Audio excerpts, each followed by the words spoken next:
Hi friends, welcome to தக்ஷினி ஆகம். இன்றைக்கி வந்து ரொம்ப சக்தி வாய்ந்த கோவில் பற்றி தாங்க ஷேர் பண்ணியிருக்கேன். 11 மாதமும் வந்து தியானத்தில் இருப்பார். கார்த்திகை மாதத்தில் மட்டும்தான் வந்து கண் திறந்து பக்தர்களுக்கு வந்து ஆசீர்வாதம் பண்ணுவார்.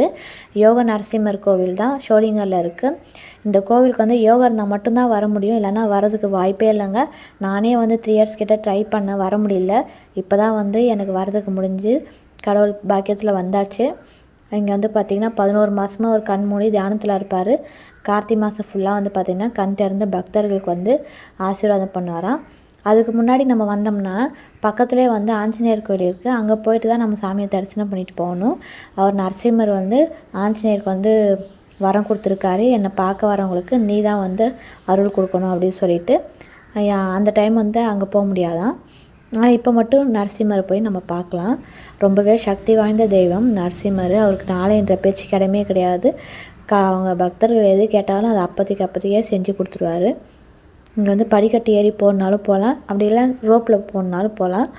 ஏன்னா வந்து 1305 படிக்கட்டு இருக்குது. நாங்கள் ஃபஸ்ட்டு வந்து பார்த்திங்கன்னா ரோப்பில் போகலான்னு சொல்லிட்டு அங்கே போயிட்டோம். அங்கே வந்து லேட் ஆகும், 3 hours கிட்ட ஆகிடும்னு சொன்னாங்க. நாங்களும் வெயிட் பண்ணி பார்த்துட்டு அதுக்கப்புறம் சரி ஸ்டெப்ஸாக போயிடலான்னு சொல்லிட்டு ஸ்டெப்ஸு ஏற முடியுமான்ற மாதிரி ஒரு டவுட்டில் தான் வந்தோம். கடவுள் புண்ணியத்தில் வந்து ஏறியாச்சு நல்லபடியாக. ஸ்டெப்ஸ்லேயே வந்து போகலாம். கொஞ்சம் உக்காந்து பொறுமையாக போனோம்னா வந்து போயிடலாம்.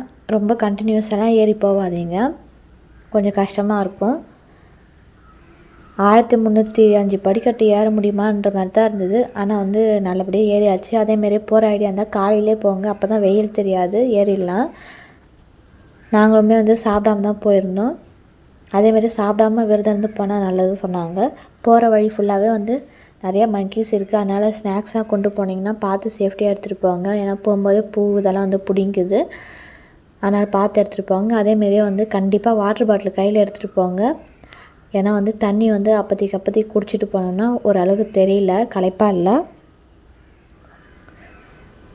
ஏன்னா லேட்டாக வந்து கூட்டம் வந்து அதிகமாகிடுது. மற்ற டைம்லாம் போயிருந்தால் கண்டிப்பாக கூட்டம் வந்திருக்கு. ஏதோ நாங்கள் போன டைமில் வந்து கொஞ்சம் ஃப்ரீயாக இருந்துச்சு. நடந்து போயிட்டு அப்படியே சாமியை பார்த்துட்டு சீக்கிரமாக வந்துட்டோம். கீழே இறங்குறது வந்து கொஞ்சம் ஈஸியாக தான் இருந்தது. ரொம்பவே அந்த பழமையான கோயில். 108 திவ்ய தேசத்தில் வந்து இந்த கோவில் வந்து 65வது திவ்ய தேசம். ரொம்பவே சக்தி வாய்ந்த கோவில். நீங்கள் வேணால் ட்ரை பண்ணி பாருங்கள். இங்கே போகணுன்ட்டு நம்மளால் முடியவே முடியாது. நம்ம அங்கே போகணுன்னு இருந்தால் மட்டும்தான் நம்மளால் போகவே முடியும். ரொம்ப இயற்கையோடு சேர்ந்த மலை, ரொம்பவே அழகாக இருந்துச்சு மலை ஏற. அதனால் வந்து நமக்கு தேவையான தண்ணி ஸ்நாக்ஸ் இதெல்லாம் பார்த்து பத்திரமா எடுத்துகிட்டு போகலாங்க. பார்த்திங்கனாவே தெரியும், கூட்டம் கம்மியாக தான் இருந்தது.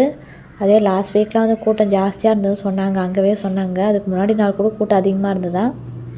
இதெல்லாம் வந்து பார்த்திங்கன்னா நல்லா நெட்டுக்காக இருக்கும் மலை, பார்த்து பொறுமையாக ஏற முடியாதவங்க கையில் ஒரு குச்சி வச்சு கூட சப்போர்ட்டுக்கு வந்து ஏறிக்கலாம்.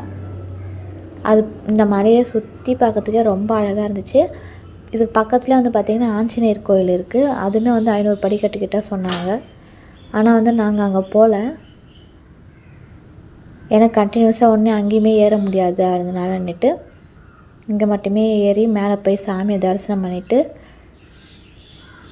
கீழே இறங்கிட்டோம். வரும்போது கூட ரோப்பில் வரலாம், பட் நாங்கள் வரும்போது இறங்குறது ஈஸியாக இருக்கும் சொல்லிட்டு ஸ்டெப்ஸ் வழியாகவே இறங்கிட்டோம். போகிறதுக்கு தான் லேட் ஆகும், ரோப்பில் வர்றதுக்கு வந்து ரோப்பில் ஈஸியாக வந்து டக்குன்னு நம்ம இறங்கி வந்துடலாம். ஆனால் படியேறி போய் நம்ம அவர்கிட்ட வேண்டுதல் வச்சா நியாயமான வேண்டுதல் எதுவாக இருந்தாலும் கண்டிப்பாக செஞ்சு கொடுப்பாரு. அதோட தூரத்தில் தெரியுது பாருங்கள் கோபுரம், அதுதான் வந்து ஆஞ்சநேயர் கோயில்.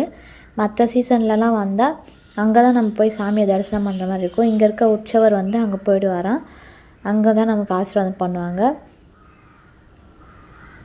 மற்ற டைம்லலாம் வந்து அங்கே போய் சாமி கும்பிடணும். கார்த்திகை மாதத்தில் மட்டும் இங்கே வந்து கதவு ஓப்பன் பண்ணியிருப்பாங்க. திருமூச்சல் ரொம்பவே சக்தி வாய்ந்த கோவிலுங்க. போகும்போது கொஞ்சம் எதாவது சாப்பிட்றதுக்கு எடுத்துன்னு போங்க, அப்போ தான் கொஞ்சம் ஃப்ரீயாக இருக்கும். ஃபுல்லாகவே வந்து வயல்வெளி மலைன்னு பார்க்கவே ரொம்ப இயற்கையாக அழகாக இருந்துச்சு. எனக்கு ரொம்பவே பிடிச்சிருந்தது. அடுத்த வருஷமும் வரணும்னு சரி வேண்டிக்கிட்டு வந்துட்டோம். போக கூட்டம் அதிகமாகிடுச்சு. பார்க்கும்போதே தெரியும், நாங்கள் இறங்கும்போதே வந்து பார்த்திங்கன்னா கூட்டம் அதிகமாகிடுச்சு. அதேமாரி ரோப்லேயும் வந்து பார்த்திங்கன்னா அங்கே டிக்கெட்ஸ் முடிஞ்சிருச்சுன்னா படிக்கட்டில் தான் ஏறி வருவாங்க. அதனால் வந்து நம்ம காலையிலே படிக்கட்டில் போகிறது நல்லது. பக்கத்துலேயே வந்து கோயிலில் குளம்லாம் இருக்குது. இந்த வீடியோ பிடிச்சதா மறக்காமல் லைக் அண்ட் சப்ஸ்கிரைப் பண்ணுங்கள். தேங்க்யூ ஃபார் வாட்சிங்.